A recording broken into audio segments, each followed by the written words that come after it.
Guys, welcome. So, collective reading tayo ngayon. Tingnan natin kung ano yung mensahe sa'yo, okay? So, be open-minded ha. Hindi halos lahat ay makaka-resonate. Salamat nga po pala sa mga nagsusubscribe, sa mga bumabalik.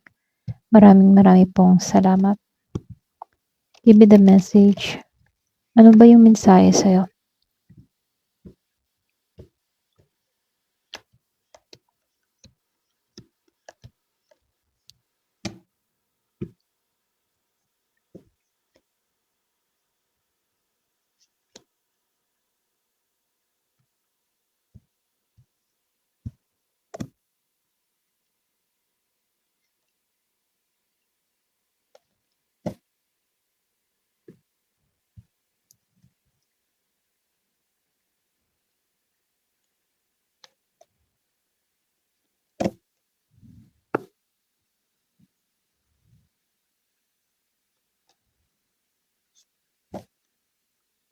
Okay.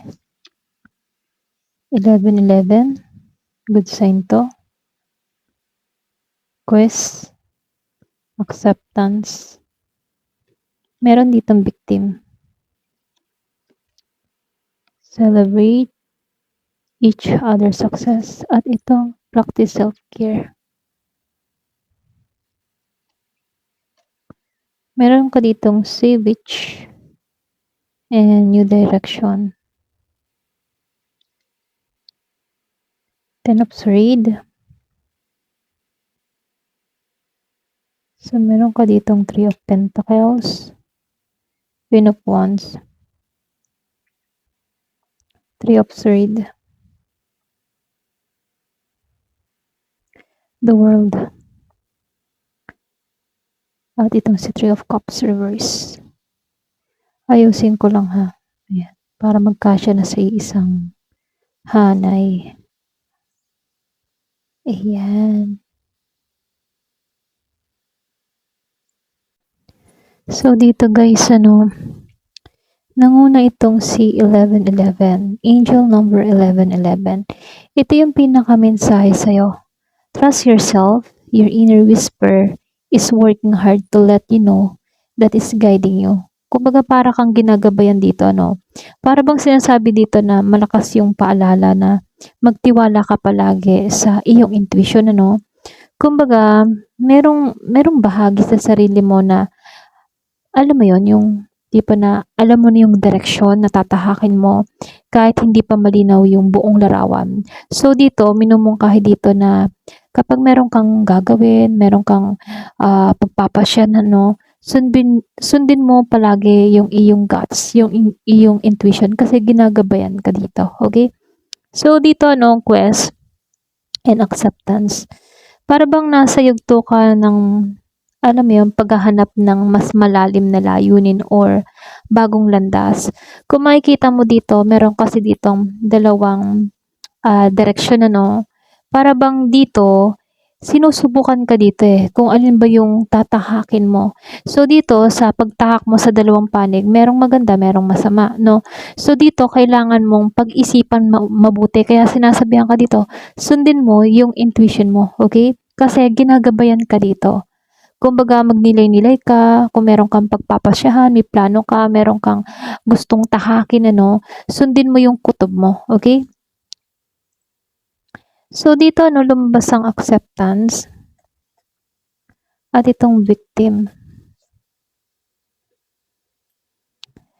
Pwede yung iba sa inyo, para bang tinanggap mo na lang dito yung mga bagay na hindi mo na lang kontrolado, or pwede rin minumungkahi dito na ganun ang gawin, okay? Kapag hindi mo makuha yung mga bagay-bagay na inaasam-asam mo, hayaan mo na lang kasi darating din dito yung bang darating to ng kusa kung talagang para sa'yo.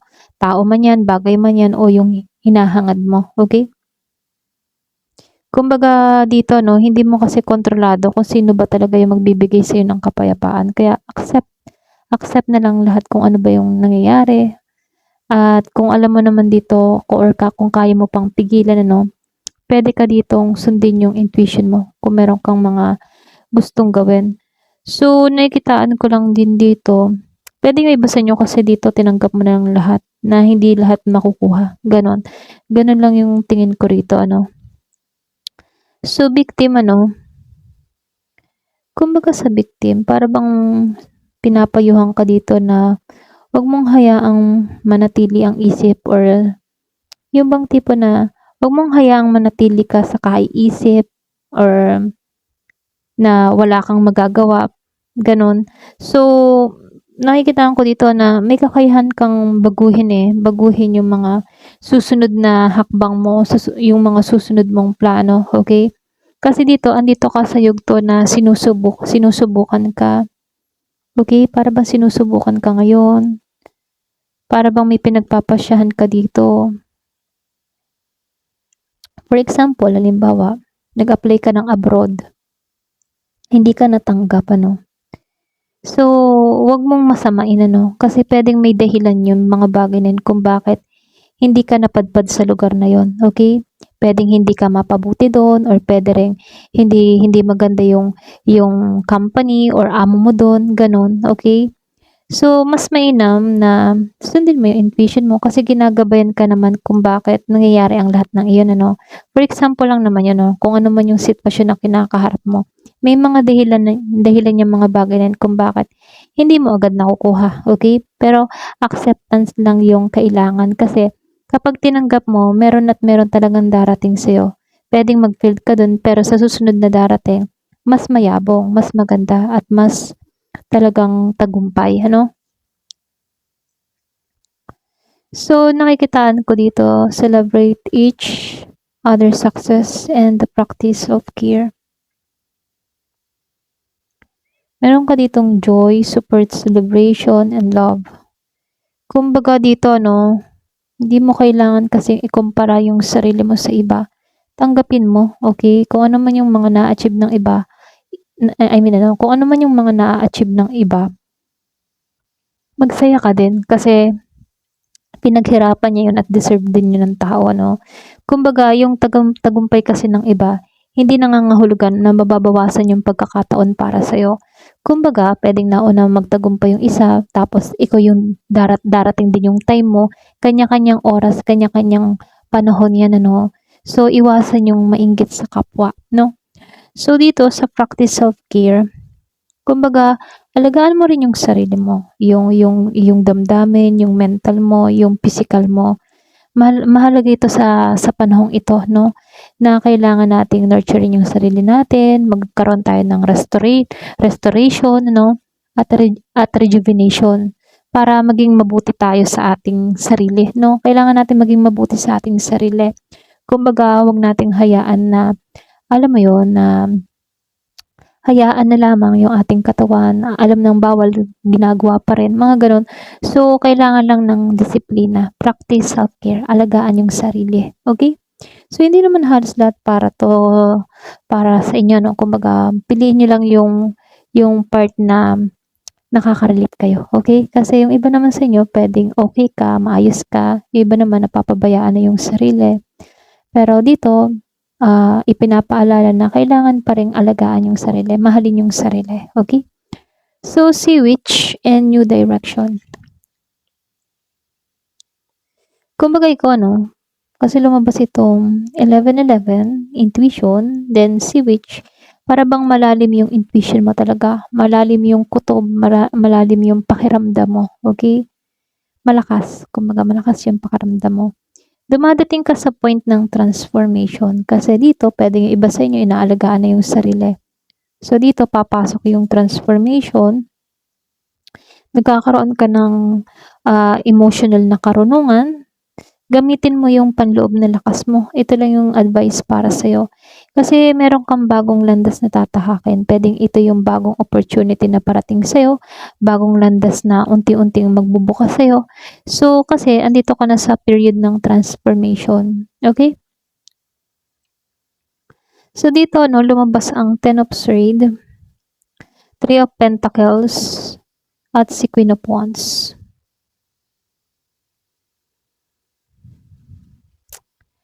Mahirap yung kabanata na naranasan mo, no? Para bang Sa Ten of Swords, pwedeng nakaranas ka ng disappointment, nakaranas ka ng betrayal, nakaranas ka ng panloloko, no? Naranasan mo lahat yon. Pero ganun pa man, ano, sinasabihan ka dito na matatapos na to, okay? Kasi lumabas na yung new direction at natuto ka na dito. Nagkaroon ka ng emotional na karunungan sa sitwasyon na kinakaharap mo, okay? So, nakikitaan ko dito, meron kang mga sugat sa sa puso, yan. Meron kang yung bang tipo na meron kang sugat na naranasan dito, no? Kasi dito sa Three of Pentacles na to, dahil I mean ano, itong Ten of Swords, marami kang naranasan. Then, sa Three of Pentacles, may mga tao ding sumuporta nung panahong nahihirapan ka dito. Okay?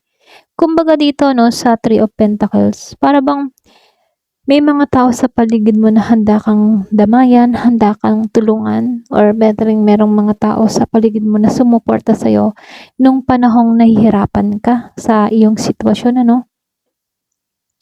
Kumbaga, no, or minumungkahi din dito, no, kung ikaw man ay nasa panahong ito, sa Ten of Swords na nahihirapan ka ngayon, nasasaktan ka ngayon, wag kang matakot na lumapit sa kapamilya, sa kaibigan, na ramdam mong andyan palagi sa'yo. Kasi malaking tulong yon para magbigay sa'yo ng advice sa sitwasyong kinakaharap mo. Okay? Kumbaga huwag mong akuin ang lahat. Okay? Kailangan mo din dito ng tulong para ba maibsan yung iyong nararamdaman. Kung sariwa pa to ngayon, ano? Kung ito yung sitwasyon mo ngayon. So, dito, lumabas si Queen of Wands and Three of Swords. Para bang may paalala sa'yo dito. Para bang sinasabi dito na ibalik mo yung confident mo. Ibalik mo yung tapang na meron ka. Ibalik mo yung sarili mo. Kumbaga maniwala ka sa sarili mong kakayahan. Bagamat nasaktan ka dito sa Three of Swords, meron kang sugat, meron kang takot, lungkot na kailangan na tong hilumin at minumungkahi dito na ibalik mo tong Queen of Wands na meron ka. Okay? Ibalik mo yung saya mo. Kaya dito, no, kaya siguro to lumabas itong self-care. Alagaan mo yung sarili mo. Okay? Ibalik mo yung dating ikaw. Pwede nga iba sa inyo, napabayaan mo na yung sarili. Napabayaan mo na I mean, ano, yung sarili mo nga.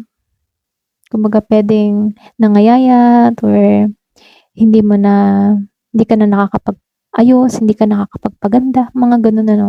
So, dito, sinasabihan ka dito ka mag-start, ano.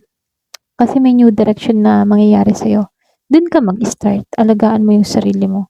Ano ba yung wala sa'yo ngayon? Ano ba yung gusto mong mangyari sa buhay mo? Ano ba yung gusto mong makamit? So, dun ka mag-start. Or pwede rin, unahin mo muna yung sarili mo, tapos yung mga kasunod mong plano. Okay? So, nakikitaan ko dito, maghihilam ka naman dito sa Three of Swords kung nasasaktan ka ngayon. Darating at darating yung time na tatawanan mo na lang itong mga na-experience mo ito.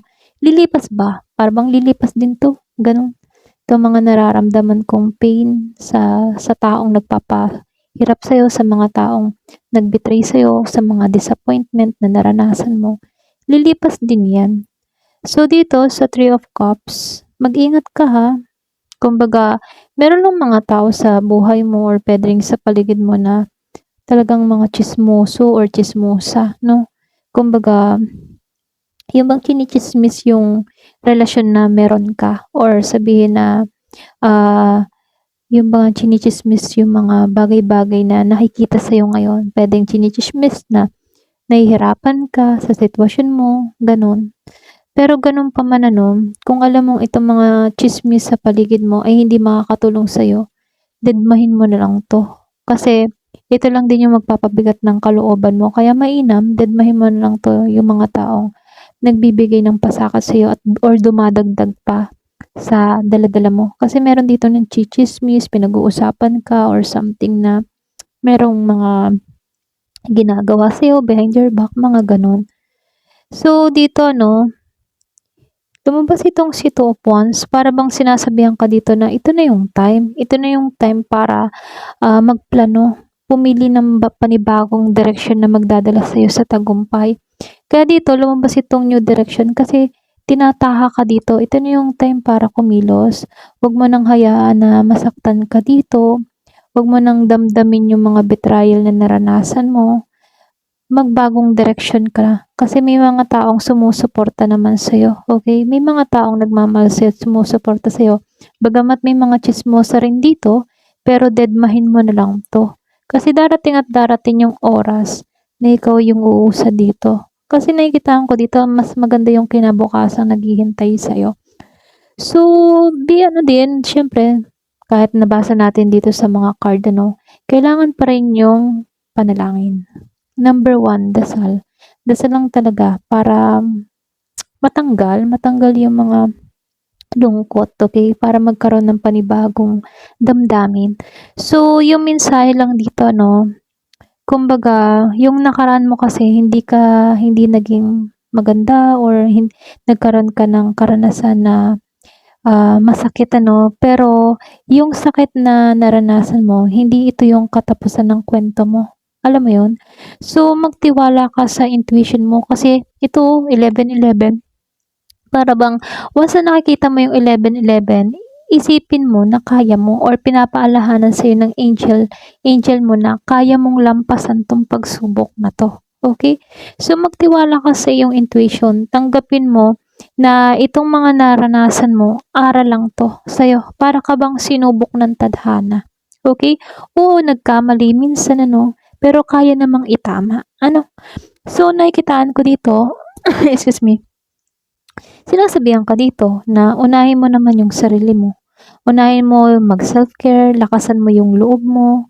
Kasi nakikitaan ko dito, tinataha ka sa bagong direksyon. Okay? Sa new direction. Tinataha ka sa new direction at magkakaroon ka ng panibagong damdamin dito. Okay? May paghilo, may pag-unlad na naghihintay kung tutulungan mo rin yung sarili mo. Okay? Kung handa kang umusad. Ikaw yung tatanungin dito. Okay? Pero nakikitaan ko dito, may magandang naghihintay sa'yo. Kung makikita mo, meron pang puso dito. Okay? Pwedeng ito yung inaasam mo. Or pwede rin nagnanais ka sa ibang bansa. Or pwede rin may makilala kang tao galing sa ibang bansa. Ayun, ito lang nakikita ko. Ayun, hanggang dito na lamang po. Thank you for watching. Love and peace.